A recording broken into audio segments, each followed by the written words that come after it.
I never thought I'd be the one to do this video. But after watching these new Prime supporters in Colorado, I figured I'd show them how it's done. Pray for me. We gonna need it. Me and you, your mama and your cousin. The shot heard round the world. But I know the consequence is going to be difficult for the people who are spending tons of money to get players. And you've read about them, you know who they are. I mean, we were second in recruiting last year, A&M was first. A&M bought every player on their team, made a deal for name, image, and likeness. All right, we didn't buy one player. Okay. All right, but I don't know if we're going to be able to sustain that in the future because more and more people are doing it. So it's tough, and people blame the NCAA. But in defense of the NCAA, we are where we are because of the litigation that the NCAA gets, like the transfer portal. Every time somebody wanted to transfer, they'd apply for a waiver. If you didn't give them, the NCAA didn't give them a waiver so they could be immediately eligible, they filed suit. So the NCAA would back off and give them a waiver. So they just said, we're just going to make a rule where everybody can transfer. That's how that happened. So if the NCAA doesn't get some protection from litigation, whether we got to get an antitrust or whatever it is, from a federal government standpoint, this is not going to change because they cannot enforce their rules. Just like Nate said, we have a rule right now that says you cannot use name, image, and likeness to entice a player to come to your school. Hell, read about it in the paper. I mean, Jackson State paid a guy $1 million last year that was a really good Division I player to come to the school. It was in the paper, and they bragged about it. Deion.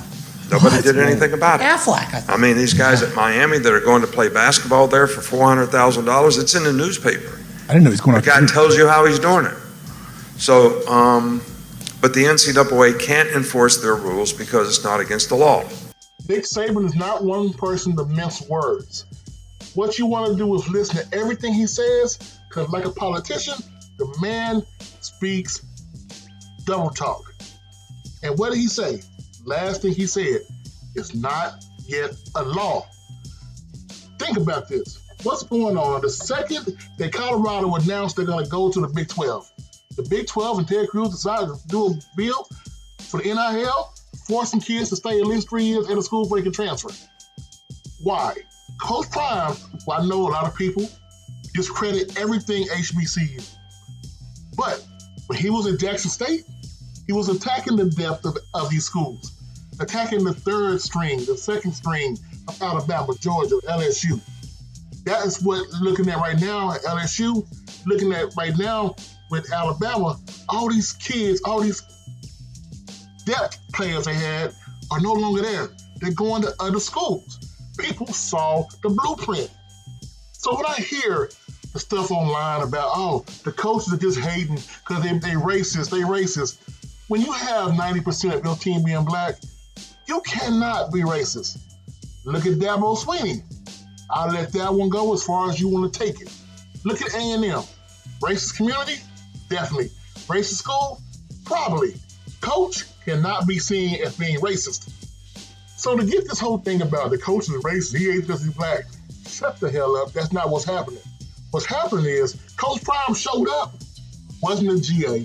He wasn't an analyst. He wasn't a gopher. He came down there, put his feet on the damn desk, said, I'm the head coach. Give me this person, that person, this person, that person. The man basically went to the transfer portal, but he was going shopping at a damn Bentley store.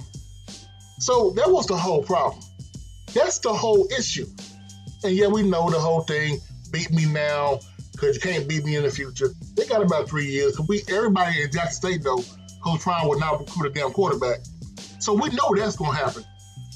But what y'all keep saying, the racism thing, come on, bruh. Save it for when it really does come out. The big issue is he's doing things that they can't do. And it has very little to do with who he is. The thing is the puppet master. Kids want to be seen.